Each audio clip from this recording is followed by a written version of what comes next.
Hachette Audio presents Ambush, written by James Patterson and James O. Bourne, read by Danny Mastrogiorgio. For Donna, Emily, and John. Chapter 1. I watched the 8-story apartment building on 161st, about a half a block from Melrose Avenue. Nothing special about it. Old window air conditioning units dotted the facade, but the place had a certain charm. Of course, over years of surveillance in unsavory neighborhoods of New York City, I've learned to adjust my expectations.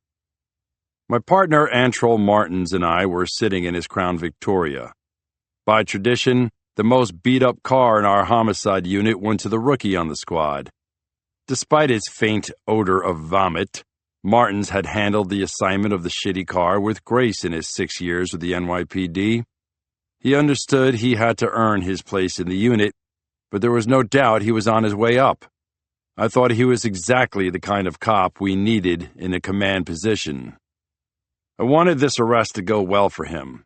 I could still remember my first arrest in homicide. A pimp named Hermine Paschual. He'd stabbed the John who'd argued about the price. At the time, I thought I was changing the world. Now it was my job to make sure things went right. I said, "How sure are you about this tip?" He smiled. "Sure enough to drag your ass out here with me. Let your kids get a little older and life get a little busier, and we'll see how serious you take anonymous tips." Antrol laughed. "That's why I'm stopping at 2 kids. Thinking of you managing 10 makes my head spin. Imagine what it does to me." Just then, my phone rang, and I looked down to see that it was my oldest girl, Juliana. I always answered the phone the same way when one of my daughters called. "Hello, beautiful." "Hey, Dad."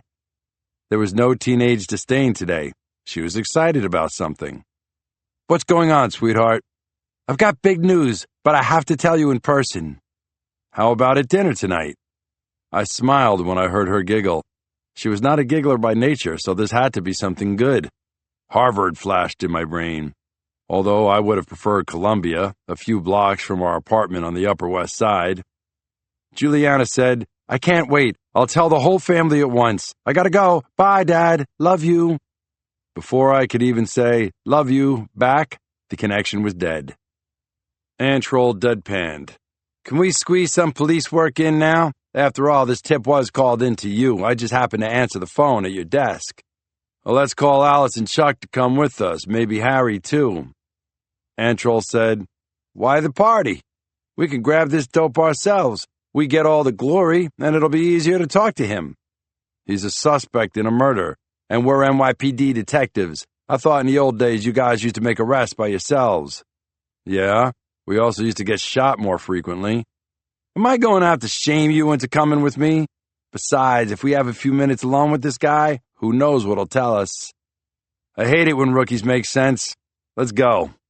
His excitement was contagious. Chapter 2. Everyone out in the neighborhood made us for cops as soon as we started walking down the sidewalk.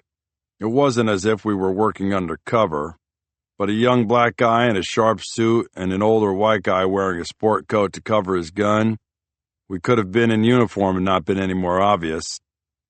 Our suspect had shot a customer who stiffed him on a bag of heroin in front of a grocery store in Midtown with plenty of witnesses. A poor business plan all around.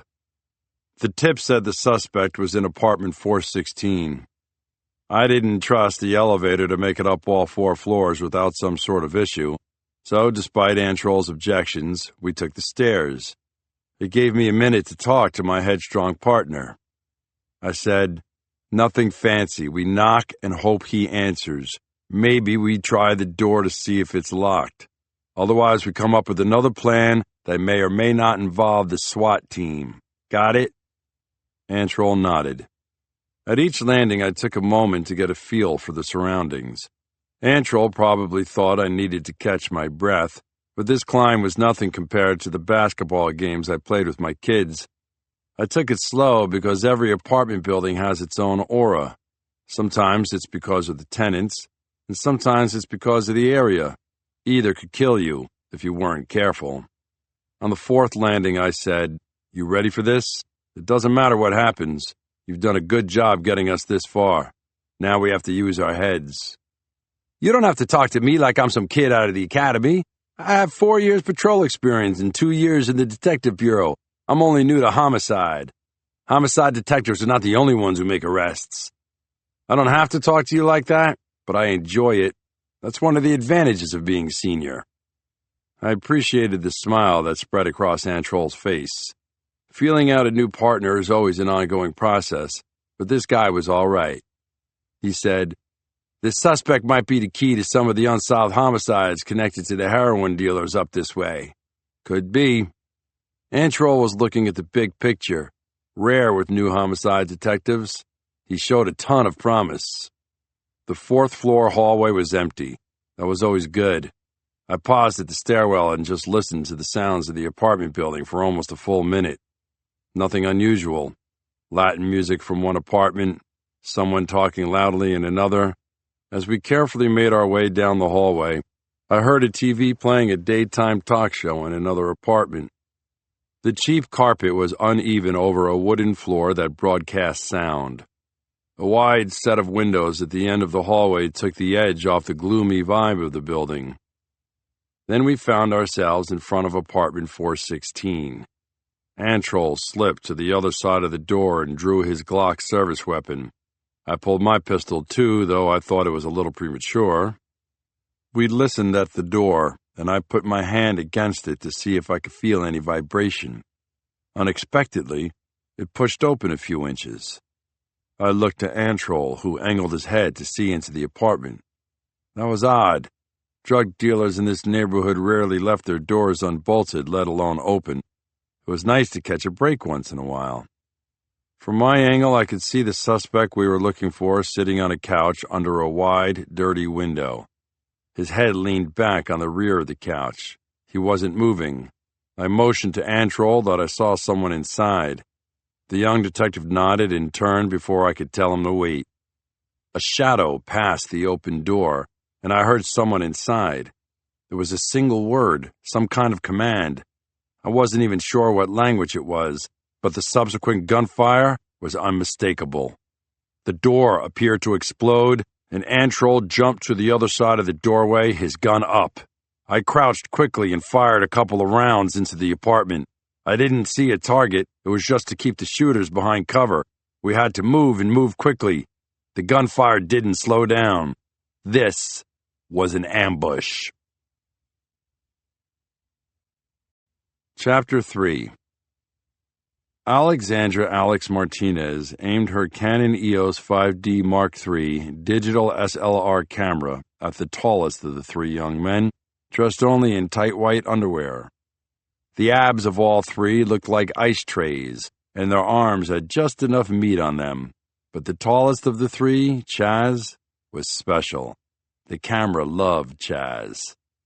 Alex realized she was barking at the model next to Chaz when he got too close. It was like having a Matt Groening character pop up in a Renoir. The top of this building in the Morrisania neighborhood of the Bronx provided an interesting urban backdrop and conveniently put her in position for another assignment. Photographing nearly naked models was fun, but it didn't pay the bills. This wasn't a coincidence. Alex had planned the photo session to the last detail, including the location, just as she did everything else. She checked her watch. They'd been at it for more than 2 hours, but she could wrap it up just about any time she wanted. That was the advantage of being prepared. You usually got the shots you needed quickly. Then she heard it, a couple of pops, seeming to come from the next block. The models craned their necks, looked over the side of the building in the direction of the sound. She could look down on 161st Street and see the front of the building the gunfire was coming from. She turned away from her crew as a smile crept onto her face. It was even more gunfire than she'd anticipated. Michael Bennett had been executed. Chapter 4. Antroll and I crouched low, Gunfire had a way of triggering the instinct to ball yourself up as small as possible. The ambushers kept firing high as if they expected us to still be standing. It was a classic mistake. The holes along the door and the wall gave me an idea of where the shooters were in the room. Both Antrol and I started to return fire with our Glocks. The shooters had lost the element of surprise, and our police training and tactics gave us the upper hand now. I saw a shadow move near the door and peppered it with .40 caliber rounds. Splinters and debris filled the open doorway.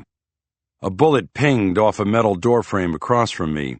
It struck a Pokemon sticker between the eyes. I hoped the shooter wasn't a good enough shot to have aimed for it. A splinter the size of a toothpick lodged in my left hand. Pain shot up my arm, and blood spread across my fingers. Now I could hear the shouts and cries from people in the other apartments, which distracted me from whoever was shooting at us, but only for a moment. A door opened a crack and a head popped out. All I could see was gray hair. Antrol shouted, "Police! Get back inside!"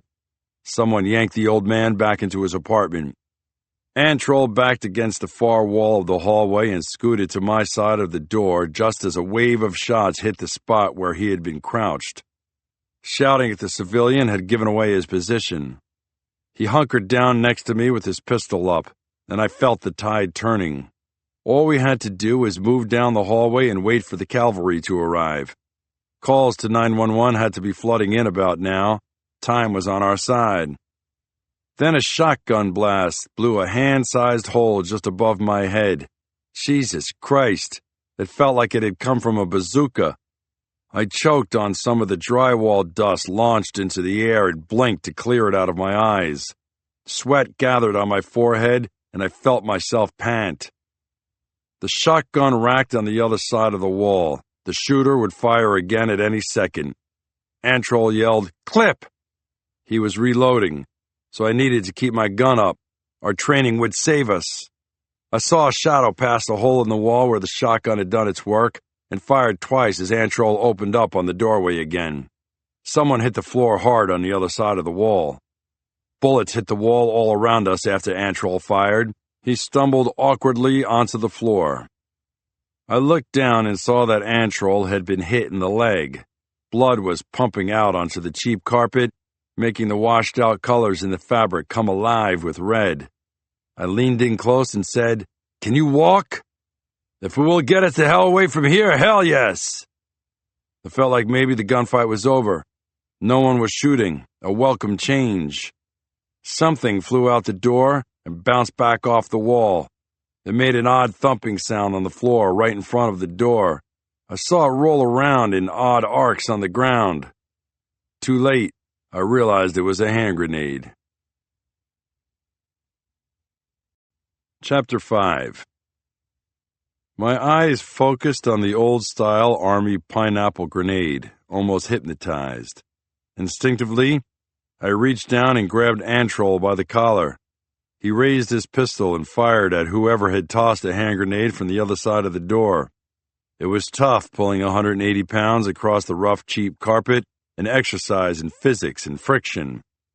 I couldn't tell how many shooters were left inside the apartment, but Antrol was laying down fire to keep their heads down. At least one of them was still active. I could hear him scuttling around the apartment. Then he fired a round through the wall.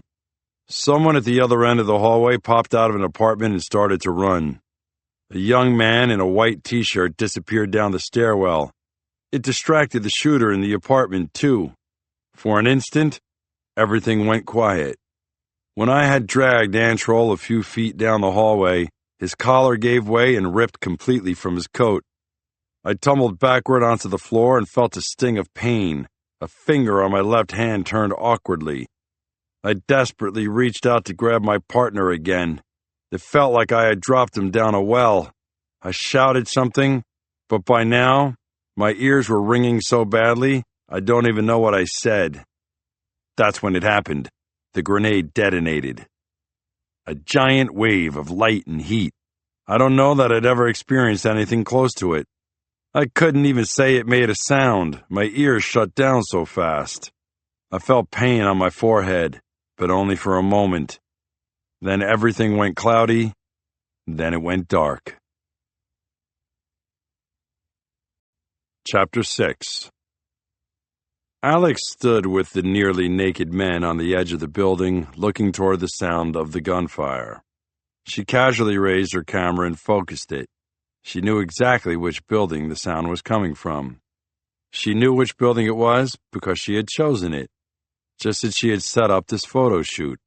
It was one of the several contracts she had taken here in New York City for a Mexican drug cartel. Fashion photography provided her with the cover for the way she made her real income. Alex snapped photo after photo, watching the flash of the explosion through her lens almost a second before the sound of it reached her ears. It was a low, hollow thump. But first she saw the windows blow out and a burst of flame shoot into the air. It was spectacular. She heard Chaz say, "Damn, did you see that?" A smile crept across her face again. An explosion like that would solve a lot of problems. No loose ends. In her business, there was nothing worse than a loose end. Chapter 7. Things were hazy, as if I'd walked into a fog. I felt like I was in a tunnel with sound echoing everywhere. Then I heard voices. They sounded distant until I saw a face right above me. It was a uniformed patrol officer, a woman with short brown hair. She was helping someone near me, a paramedic. I couldn't follow what they were doing. The paramedic had sweat dripping from his long nose as he looked down at me. I felt pressure on my forehead. He looked down and said something comforting, or at least I thought so. I tried to ask about Antrol and warn them about the shooters, but when I attempted to speak, nothing came out. The paramedic patted my chest. It looked like he said, "Relax, it will be fine." The young patrol officer couldn't mask her emotions as well. She looked worried, even scared. Then I faded out again. The second time I opened my eyes, things were much sharper. There was a bright light above my head, and I was lying flat on my back. I heard the sounds of normal life around me. Someone walking in a hallway, a quiet discussion in the corner. Nothing frightening like screaming or angels singing. Before I could say anything or ask any more questions, I saw Mary Catherine's face above me. She looked like an angel. She was so beautiful. Immediately, I felt better. When I saw my grandfather Seamus, I knew I was still alive. He was too mean to die. He was in the official uniform of the Catholic Church. As a priest at Holy Name, he had access to any hospital in the city. I didn't like the look of concern on Mary Catherine's face. I knew I was the cause of it, and that was the last thing I wanted to do to the woman I loved. I took a breath and tried my voice. It cracked, but I said, "How is Antrol?" I knew the answer, but I had to ask anyway. I saw the hand grenade and felt the blast. I remembered his collar tearing away and the feeling of losing him down a well. Mary Catherine shook her head and leaned away from me.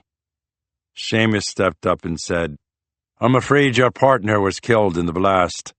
The doctors say you were incredibly lucky." I lifted my right hand and flexed just to make sure I could. I wiggled my toes and felt the blanket on them. Seamus said, "Everything's there, don't worry. You have a concussion, a bunch of stitches in your head, a broken finger on your left hand. They want to look at your back and spine more closely tomorrow." Suddenly I felt the pain in my left hand when I tried to move my index finger. My back was sore, but I didn't say anything. Mary Catherine took my hand and kissed me on the forehead. I had so many painkillers running through me that I barely felt her lips. I looked up and said, "Do the kids know?" "Yes, we knew it would be on the news. We made arrangements for the kids to be driven home. Juliana and Jane are making dinner and ensuring that everyone does their homework. There's nothing you need to worry about." But that's what I did. I was a father. I worried. Then I remembered Juliana's phone call. What was Juliana's big news?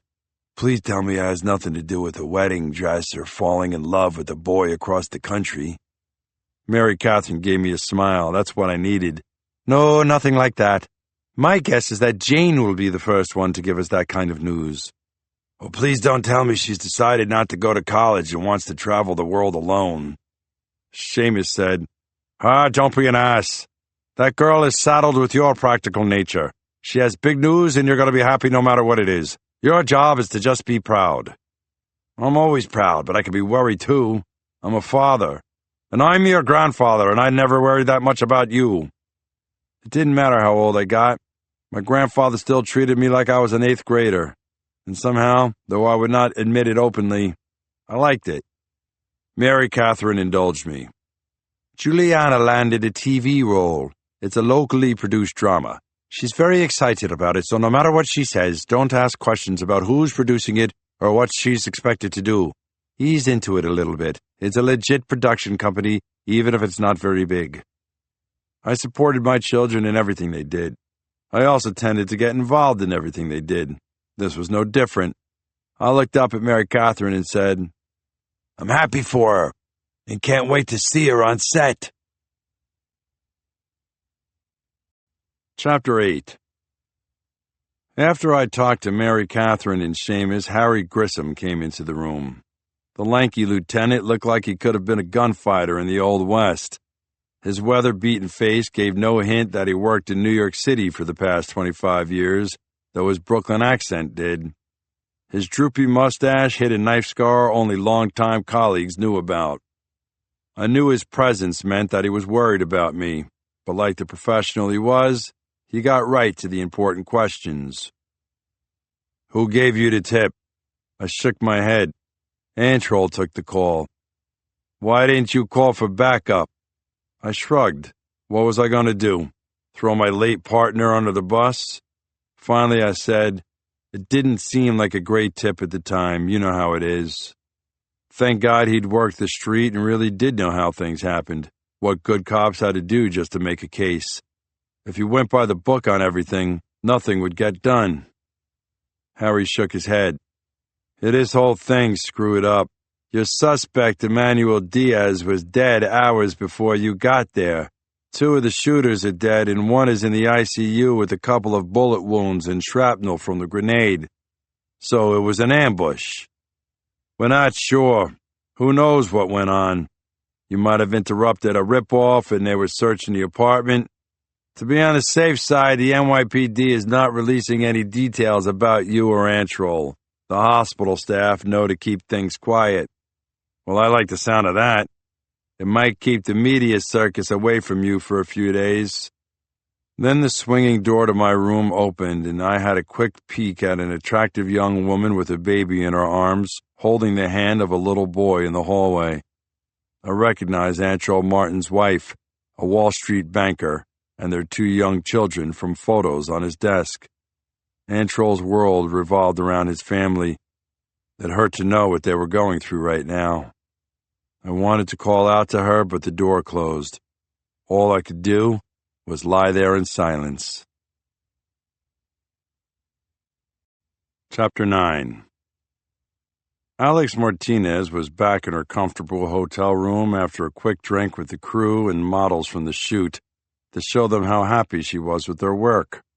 The drink also provided cover if anyone was to ask questions about the shooting that occurred just down the street. She had gently fended off an awkward invitation from Chaz, the model, to come back to his loft in Soho, as he downplayed the fact that he had 2 roommates in a tiny apartment. But Alex had far too much on her mind to be able to concentrate and enjoy an evening with an underwear model. He was a beautiful young man, but not that beautiful. Now she sat on the edge of the bed, reviewing the photos she'd taken earlier while the big flat-screen TV bolted into the wall played the local news. She had dozens of shots of underwear models, plenty of suitable material for her client. But she was more interested in the photos she took of the building where the explosion occurred. The shots of the explosion coming from the building on 161st Street were remarkable. Her favorite caught the plume of flame at its apex.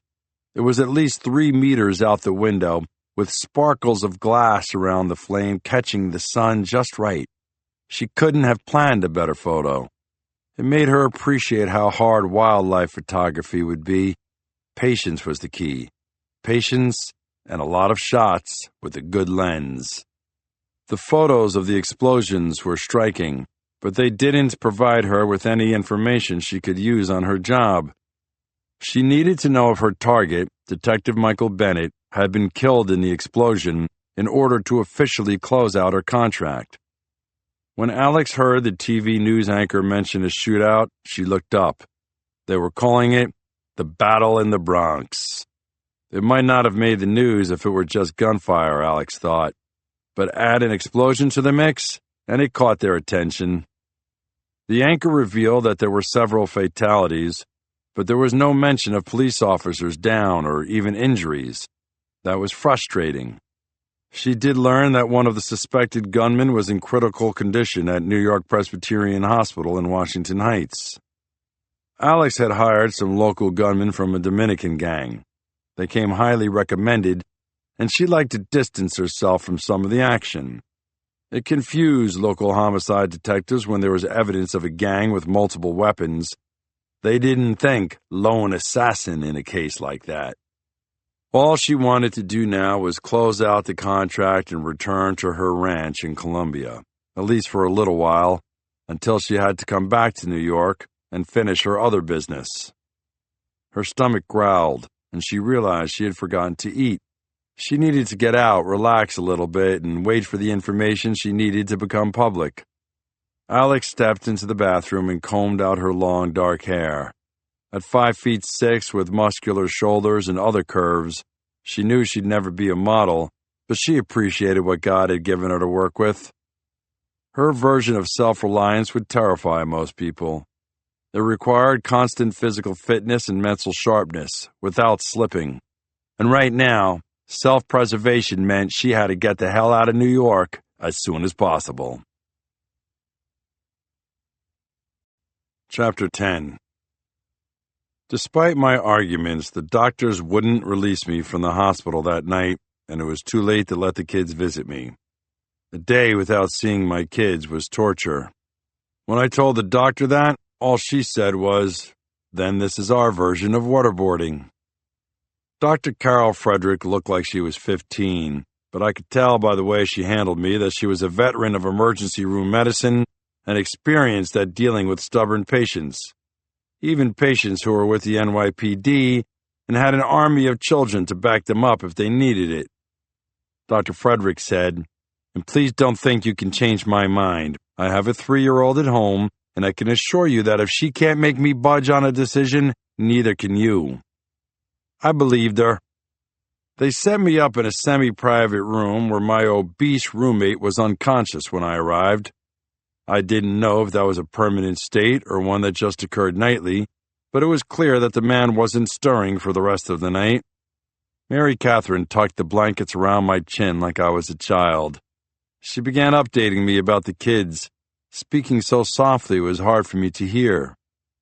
Seamus said, "You don't need to keep it down on account of his roommate. That guy is sawing wood." He chuckled as he looked over at the man. I said, "Is that any way for a priest to talk?" "What, I'm not hurting his feelings? I'm not even saying anything bad. It's just that we don't have to worry about disturbing him." I looked at the thin, 81-year-old man who'd been a pillar for me throughout my life. After my grandmother died, he sold his bar and, to everyone's surprise, was admitted to the seminary. He became a priest with life experiences unlike anyone else in the Catholic Church. But his new vocation had not changed the man he was one bit. All it did was alter his clothing. He was still obnoxious and opinionated. He was also loyal, caring, and more devout than any man I knew.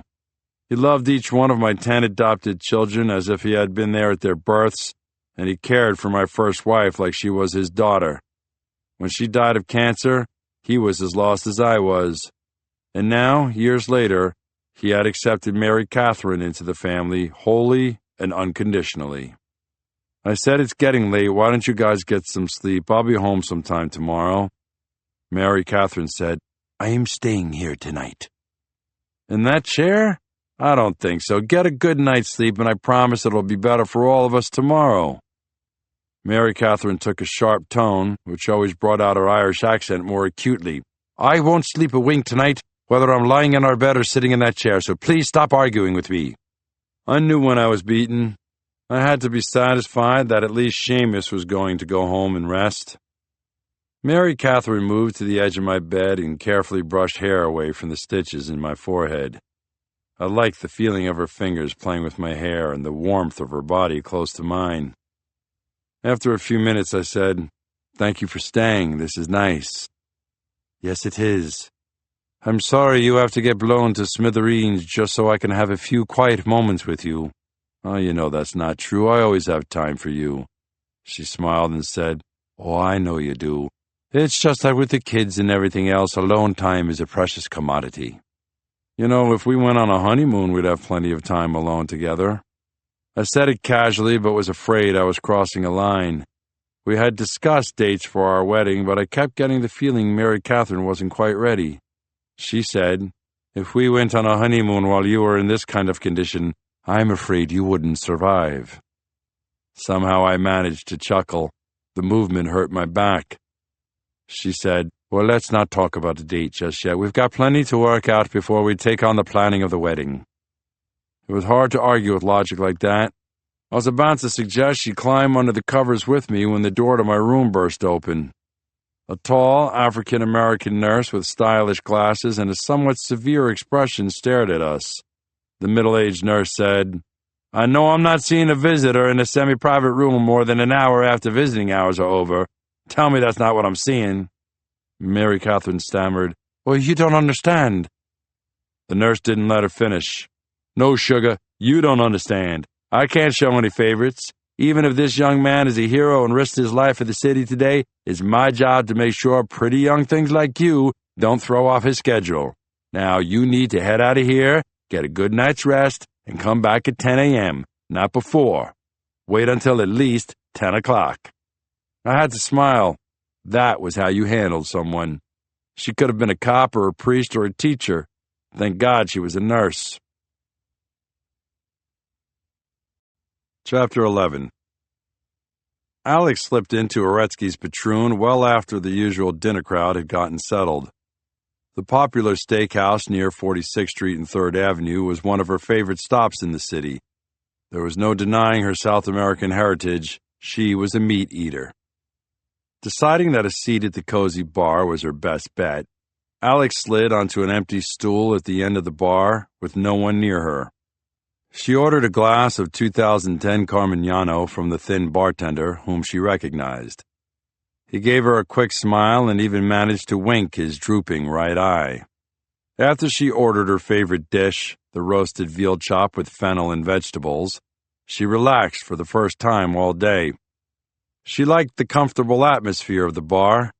Sports memorabilia hung high on the walls, a bat from Derek Jeter over the door, one of Wayne Gretzky's hockey sticks from his last game as a New York Ranger behind the bar.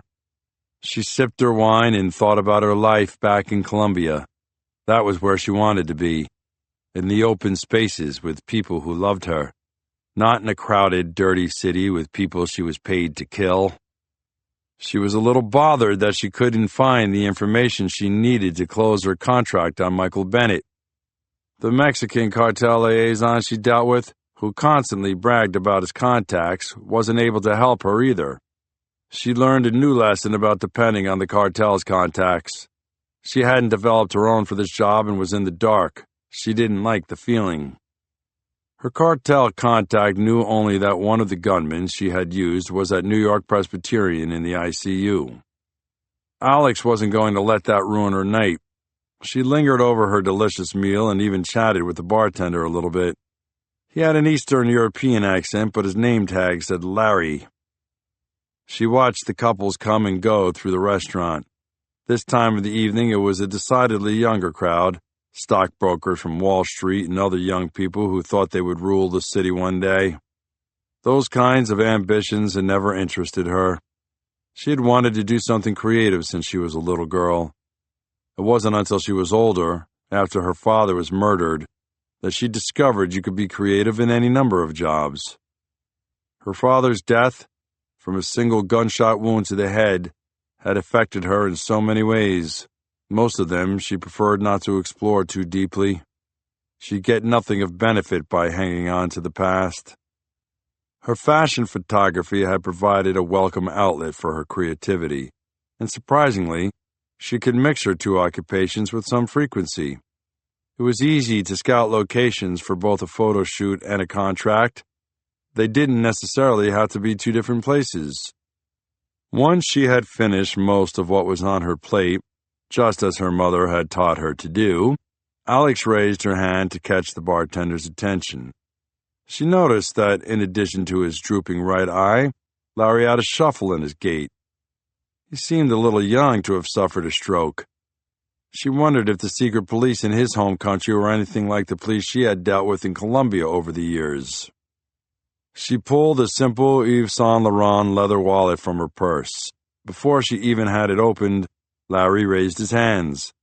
He had a broad smile when he said, "It's already been taken care of." "What, by whom?" "The man at the end of the bar by the door." Alex turned to see an attractive man a few years older than she was, wearing an expensive suit, raise a glass of scotch and smile. She plopped a $50 bill on the bar and said, "Then this is for you." Larry didn't offer much resistance. She turned toward the door and walked out with her confident stride. As she was about to reach the man sitting at the end of the bar, she turned her head slightly, smiled, and said, "Thank you for dinner." Then she kept walking. The guy was lucky he didn't try to stop her. She had things to do. Chapter 12.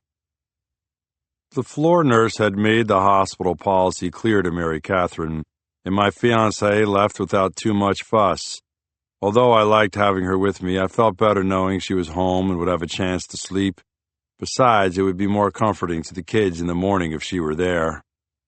The drugs felt like they were starting to wear off, but I wasn't tired. Instead, I found myself staring up at the stained ceiling. I replayed my last moments with Antrol Martins over and over. The sickening sound of the hand grenade as it rolled on the rough, carpeted floor. The stinging of the dust in my eyes from the bullets winging through the wall. The sound of people in the other apartments as they scrambled for their lives. A gunfight could be a complicated and devastating business for a cop. Losing a partner was something you never got over.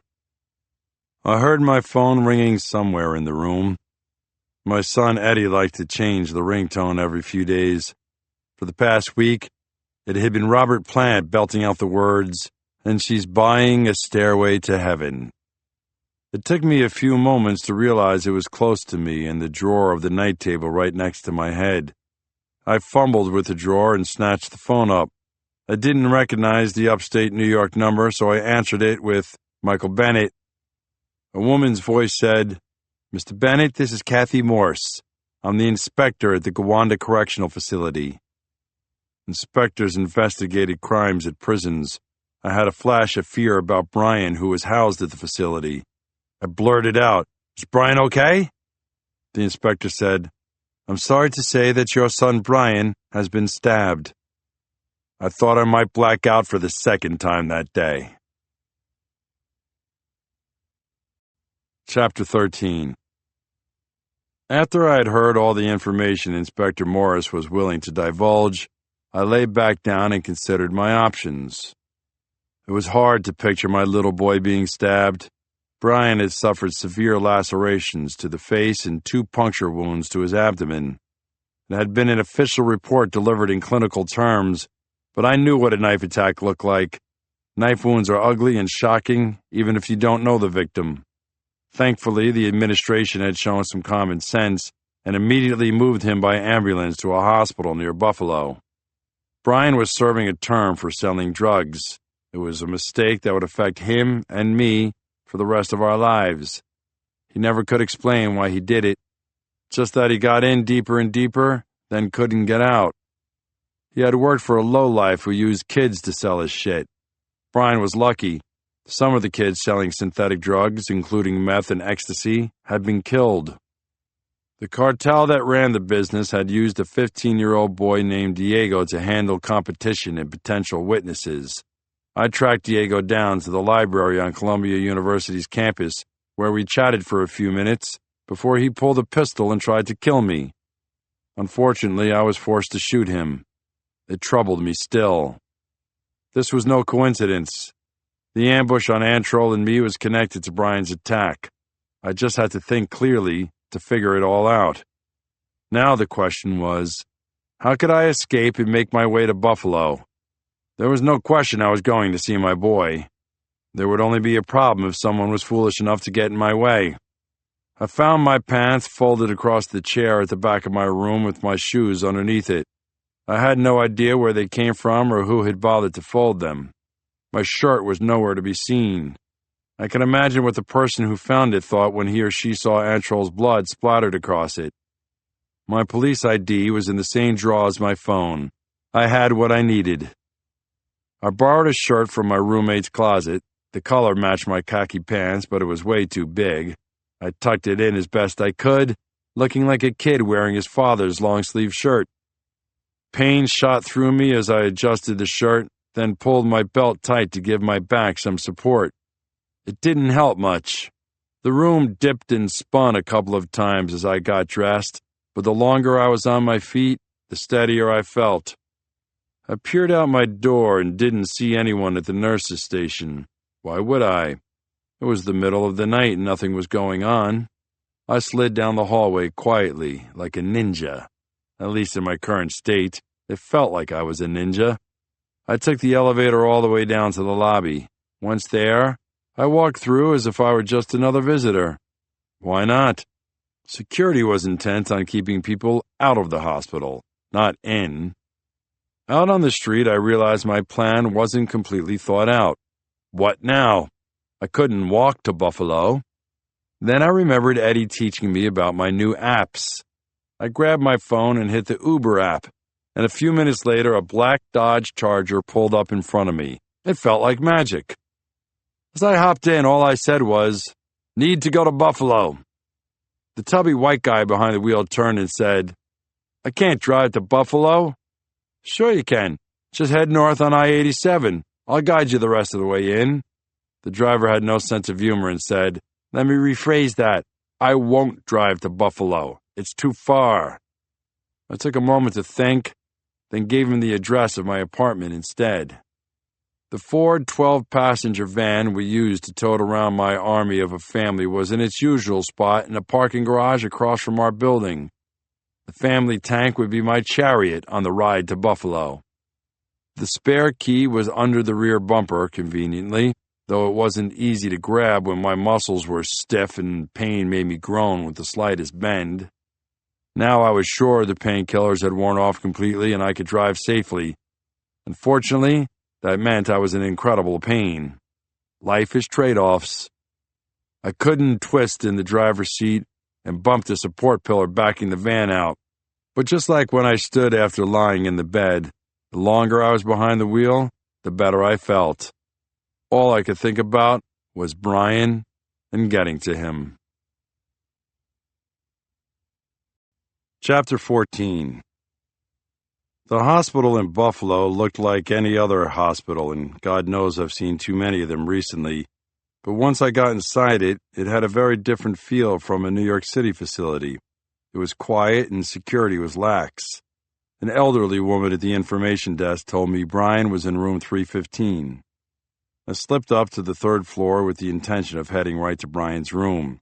As I came down the hallway, a short man in uniform stood up from a plastic chair pushed against the wall. A true roadblock. He held up a hand and said, "Where are you going?" I muttered, "Room 315. "Why?" I tried to push past him. That's when I noticed that the patch on his shirt showed he was from the Department of Corrections. I understood his concern, so I said, "I'm Brian Bennett's father." I thought that would settle the matter. The lean little guy said, "No visitors." "But," in a louder voice he said, "No visitors, let me be clear. You cannot see him until he's secure in another state facility. Got it?" I could feel the anger rise to my throat. Suddenly my back didn't hurt quite as much. My finger wasn't throbbing and my head didn't feel like I'd been hit with the frying pan. Now the only thing I needed was to see my son, and this little jerk was standing in my way. The DOC man said, "You can check on his status in a few days, but you need to leave before you're charged with trespassing." He gave me another look and said, "And you might want to shower first." He sniggered, looking over his shoulder at a uniformed Buffalo police officer. I noticed the SWAT tag under his badge. He was about my age and in good shape. The cop gently took my right arm and guided me in the opposite direction toward the elevator. I could tell he knew me. Someone had talked about the cop's kid who'd been stabbed while he was on the inside. When I looked over my shoulder, all I could see was the smirk on the DOC man's face. He kept it until the elevator doors closed and blocked my view. Chapter 15. As soon as the elevator doors closed, the Buffalo cop said, "You don't know me, but I owe you big time." He held out his hand and said, "I'm Jeff Hutchin." I shook his hand but didn't say anything. It had to be a mistake. "The case you made a few years back, when the guys took the hostages at the First Lady's funeral and killed the mayor?" I'd never forget that case. It was Christmas. Maeve, my wife, died around that time. My life was in ruins, and that case haunted me, until I figured out that prison guards from upstate had staged the whole event with the help of an FBI agent. They played the NYPD like a cheap guitar. Hutchins said, "My cousin was one of the prison guards. The whole family was embarrassed. He's doing his time in a federal pen in California now, but I know that entire case forward and backward. I recognized your name as soon as that Department of Corrections prick started bragging about whose kid was being held. They hired us as extra security." I said, "All I wanted to do was visit my son." My voice was still weak. Hutchins smiled and said, "And you're going to. I guarantee it." 5 minutes later, following the instructions the cop gave me, I stepped out of the elevator and back onto the third floor. The first thing I heard was raised voices. As I walked down the hallway, I saw that the cop who'd talked to me was leaning against the wall, holding the attention of the Department of Corrections man. The cop said, "I'm telling you we're going to need more overtime for this detail, and you guys need to start paying up." The DOC man sputtered, trying to explain that he didn't control the money. The cop leaned in closer and put his hand on the man's shoulder. Standing in front of Brian's room was a second Buffalo officer, who motioned for me to step forward. As I walked past Hutchin while he was berating the Department of Corrections man, he raised his eyes to me for a moment and winked. A smile spread across my face. I needed the help right about now. The cop by Brian's door patted me on the shoulder, then opened the door. I stepped into the room where the TV played softly and gave me enough light to see Brian asleep in his bed. I stepped forward and had to stifle a yelp. He had bandages wrapped around his face and forehead as well as his left arm. He looked like he belonged in the film, The Mummy. I took a seat right next to his bed and leaned in to get a better look. I didn't care what the state of New York said. He still looked like my little boy asleep in the bed. I could just see the rough edges of the stitches on his cheek at the edge of the gauze bandage. It hurt me both physically and emotionally to see my oldest son like this. Since his arrest and conviction, I had lived in a half fog of worry. The DA wanted to make an example of a cop's kid who had made a mistake. The example haunted me every day. As if sensing I was there, Brian turned his head, then opened his eyes. The smile he gave me made everything I'd gone through worthwhile. I said in a low voice, "Surprised to see me?" His voice was a little scratchy. "Not at all. I knew you'd come." He reached across with his right hand and took hold of mine. I carefully leaned down and touched my forehead to his. I almost cried, but I didn't want to upset him. After a few minutes of silence, Brian lowered the covers and lifted his gown to show me the 2 red stab wounds on his abdomen, covered by thin gauze. In total, he had gotten 36 stitches. "I was scared, Dad, really scared. It was two guys I barely knew. They passed me on the rec field and just started to slash and stab. It just happened that one of the corrections officers was standing nearby and was on the ball. I tried to limit my professional questions, designed to figure out who did this and who ordered it. Brian explained that he didn't know much except they were both Mexicans who claimed to be part of a cartel. No one at Gowanda messed with them. Brian told me again about the war between the Mexican cartel and the Canadian mob over territory. He warned me about the brewing feud when he first went to prison. He wondered if he was just caught in the middle. Most people associated the word mob with Italians from New York, but the term applied to a lot of organizations. The Canadian mob was mostly made up of French Canadians who were loosely affiliated but banded together when threatened by outside groups. Then Brian said, "But it doesn't matter what happened to me. I'm worried they might come after you or the family. It's all my fault. I brought all this on." He started to cry. And that made me cry. I tried to tell him not to worry about it, that it wasn't his fault, but I wasn't so sure. Maybe this was all related to retribution for his working in the drug business and my trying to ruin that business. I knew drug cartels could be ruthless.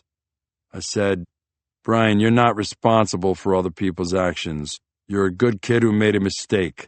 I'll fix all this. I promise." His eyes turned up toward me. "Really? Do you think you can?" I squeezed his hand gently. I couldn't put into words how much it hurt to see my son like this. Not only the bandages, but also the agony over what he had put the family through. Being a father was so much harder than being a cop. Chapter 16. Alex Martinez had done reconnaissance on New York Presbyterian, attached to the campus of Columbia University. The hospital had a stellar reputation. If she thought the gunman would die of his wounds, she wouldn't bother to follow up, but chances were he'd survive the injury, and that meant he was a risk. She had come to the hospital earlier to pay a visit to the main security room. She told the uniformed guard she'd lost her wallet, so he sent her to the lost and found department in the empty administrative office where the camera feeds were. She disconnected the main cable on the other side of the wall, counting on the fact that it would take an hour for someone to figure it out.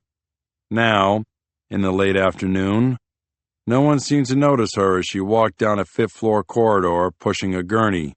She was dressed in billowing blue scrubs designed to hide her shape, and a blue surgical mask covered her face. The outfit would make a description more difficult later. She knew exactly what room the gunman was in and how many nurses were on duty. This was the slow time for the nurses. There were 3 on duty, and one of them was in the cafeteria on the first floor. She'd waited until the other 2 were busy in patient rooms. This was her chance. Alex had a flutter of nerves. No amount of preparation could compensate for a freak coincidence. She saw the corrections officer sitting on a folding chair in front of the gunman's door. He paid no attention as she came toward him with the gurney. Alex did not take killing lightly. There had to be a clear reason and purpose behind taking a life.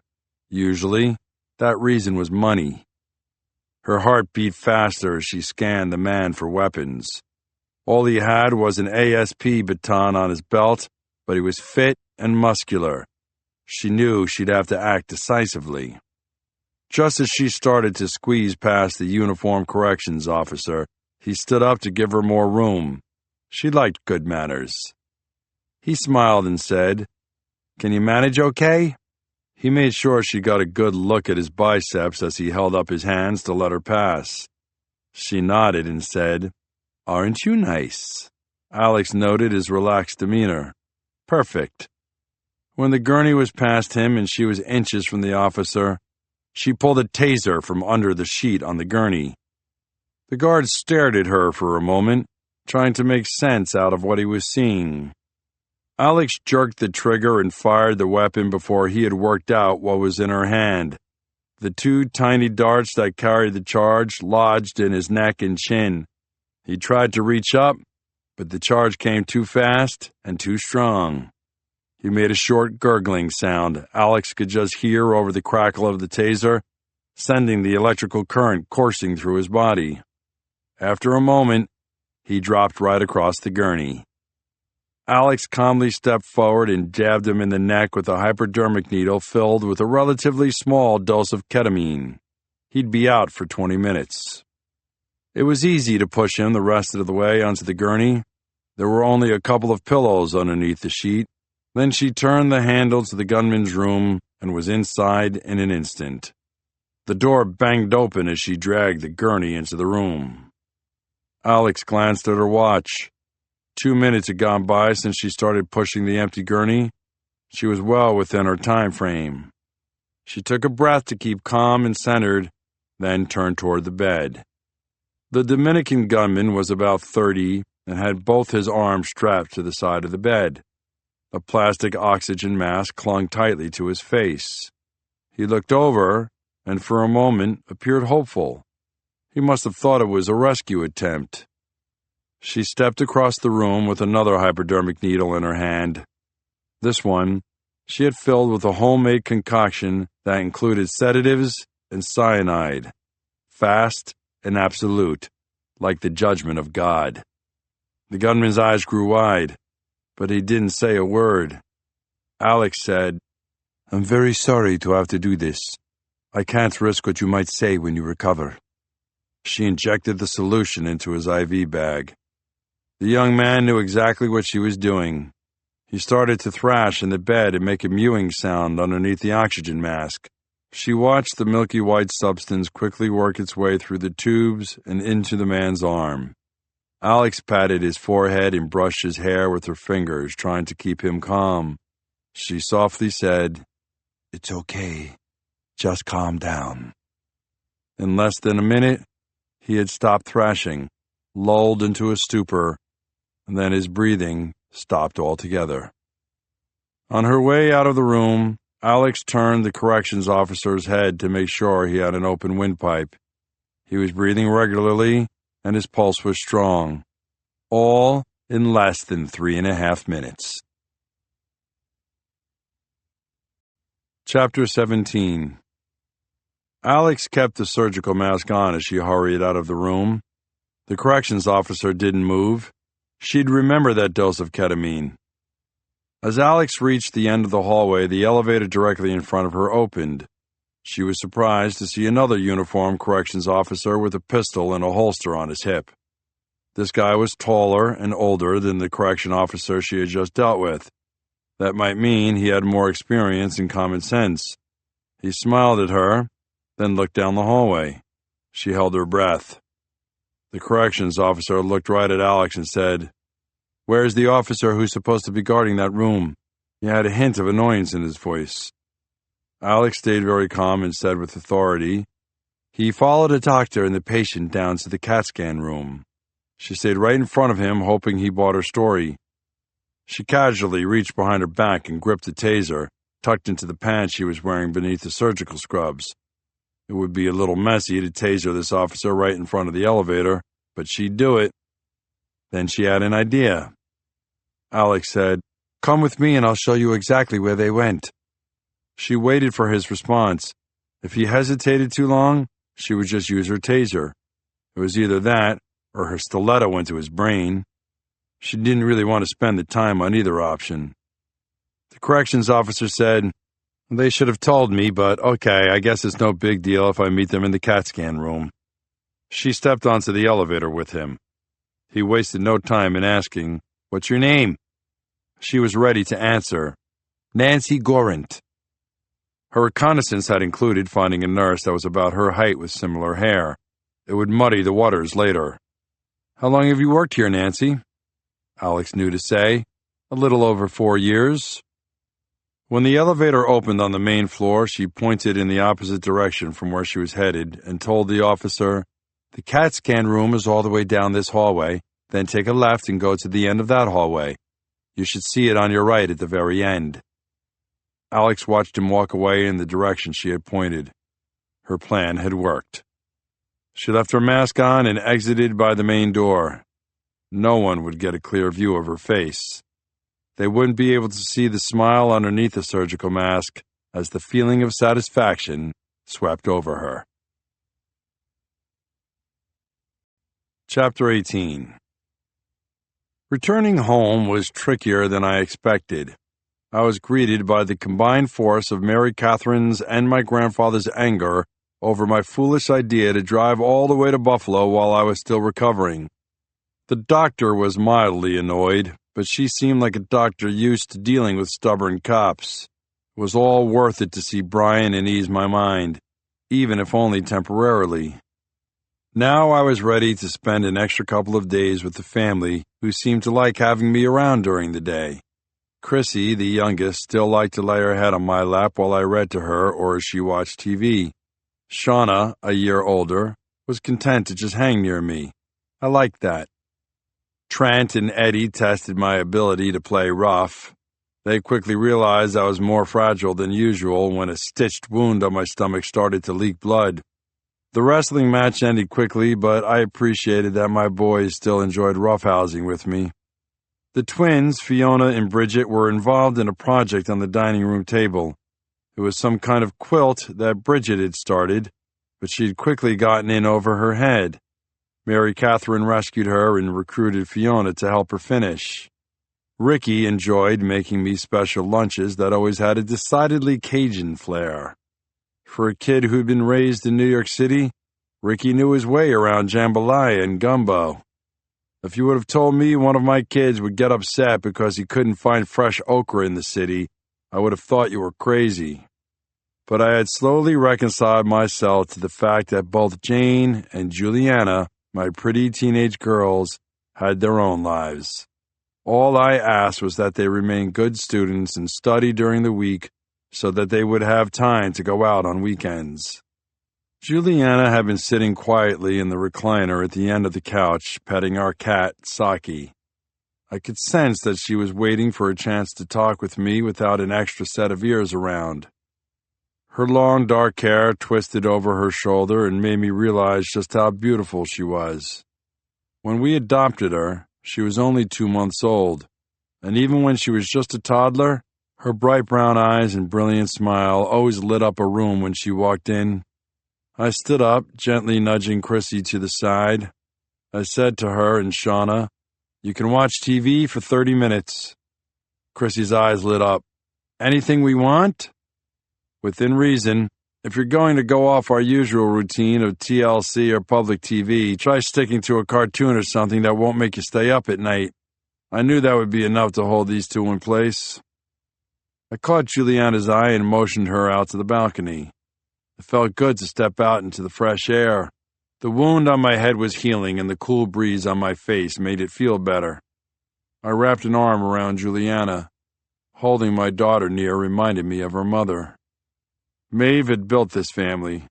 There was no way I would ever let it fall apart. I started the conversation.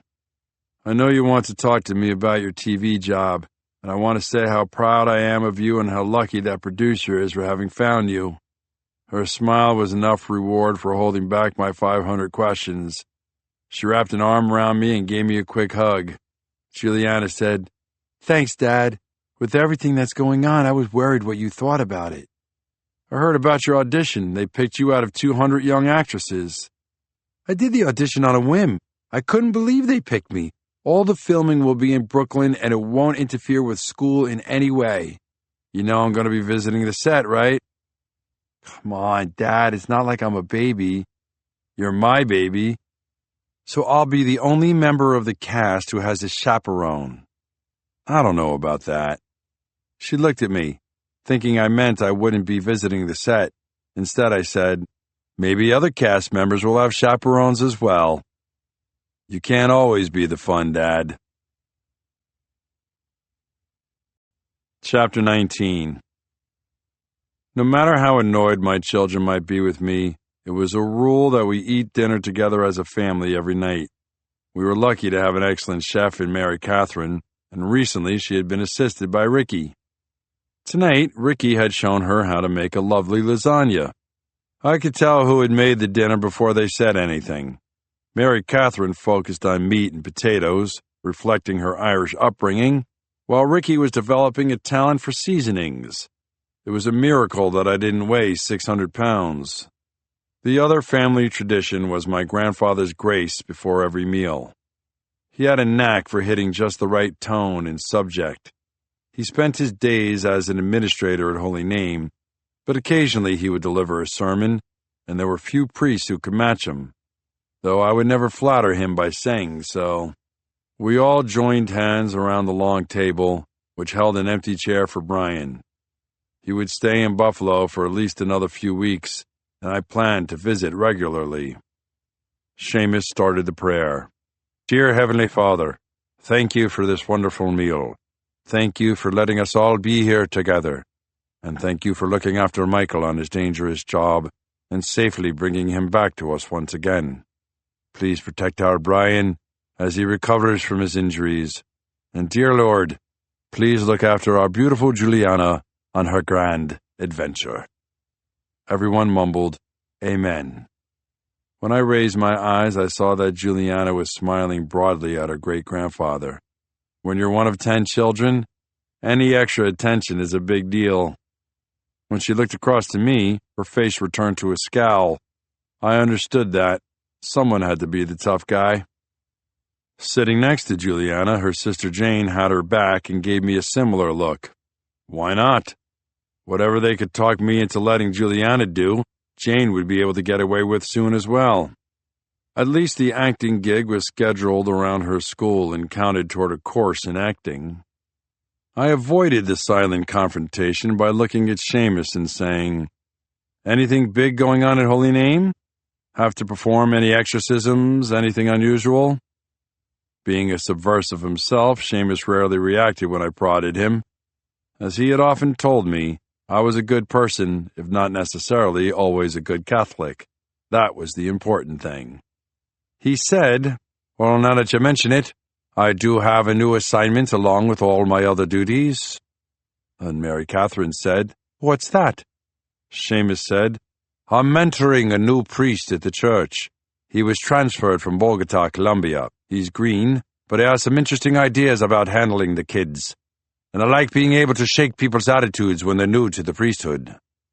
He looked across the table as if challenging me to comment. I refrained from saying how much he liked shaping people's attitudes about everything. Chapter 20. Alex Martinez was tired of wasting time on the cop. These big jobs with multiple hits could be draining. She didn't like juggling hits like this, but she was in it for the money, and this job paid well. Taking a break from Bennett, she focused on another hit. One of the Canadians she'd been hired to deal with was back in town. She'd spent the day understanding where he went and what he liked to do. There wasn't much planning to this particular job. Alain Couche was a young French-Canadian in his early 30s who lived just outside Quebec. During the day, he wore shorts and sleeveless T-shirts, obviously trying to show off what weights and a decent amount of steroids had done for him. But now, out on the town for the evening, he looked more like a character out of a 1980s comedy. His shirt was open at least 3 buttons, and he wore several thick gold chains. He didn't appear to be as interested in his job as she was in hers. If he really had been brought to New York to scare some of the Mexican cartel members, Alex would have expected him to do some surveillance of his own. Instead, he just looked like he was trying to meet women. She hated a poor work ethic. He had driven a rented Ford Mustang from the hotel across town to this Irish pub almost 2 hours earlier. Alex had watched him park 2 blocks away and followed him at a discreet distance to the pub. As she passed his car with her target more than a block ahead, she casually stuck a toothpick in the driver's side door lock, then broke it off. She entered the pub about 10 minutes after he did. Again, she was not impressed with his work ethic or his self-preservation skills. He sat down with a group of his friends and started drinking dark ale and eating potato skins and fried chicken wings. There was a happy bunch, and no one noticed her sitting by herself at the end of the bar, pretending to be engrossed in her phone. When she sensed that the party was about to break up, She slipped out the door a few minutes before he did. She knew where he was headed. She was good at her job, even if he wasn't. She had uncovered a few rumors about the burly Elaine. He was known to be a little rough and crude with his victims. He didn't seem to care if they were male or female. He was the kind of guy who may have enjoyed his work a little too much. There was no art in it for him. Alex watched him come down the street, then casually fell in behind him. Everything was in position. Even the street was empty of pedestrians. That was the sort of thing you couldn't plan for. She just needed him to hold still for about 3 seconds. Then she could do what she needed to do. It felt good to be active, not worrying about what happened to the cop, Bennett. No matter what happened tonight, she had a flight booked for Columbia in the morning. She needed to get home to her ranch and people she could trust. She could always come back later and finish up the rest of her contracts with the cartel. She reached into her purse and felt the small car 9mm pistol. It was either that or a stiletto on jobs like this. It depended on the target. This guy was tough, and a gun was the safer choice. The French-Canadian was almost to his Mustang. She kept walking at a normal pace as he came up to his car and tried to insert the key into the driver's side lock. Breaking off a toothpick in a lock was an effective old trick. It drew all his attention and held him in place. Alex heard him curse under his breath as he tried to force the key into the lock. When he glanced up and saw her standing there, he still wasn't alarmed. Idiot.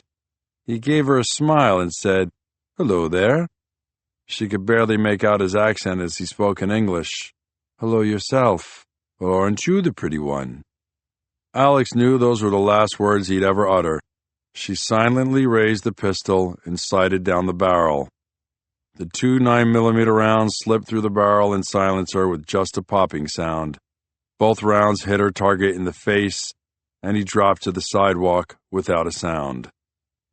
She walked past him, glancing down to make sure the shots were as devastating as she thought. Blood leaked out of the 2 holes in the Canadian's face on the sidewalk. One was in his cheek, and one was just above his left eye. She took a quick photograph as proof that he was dead and was on her way. One more contract closed, and now she could think about how she would get to the airport in the morning. Those were the kind of problems she liked.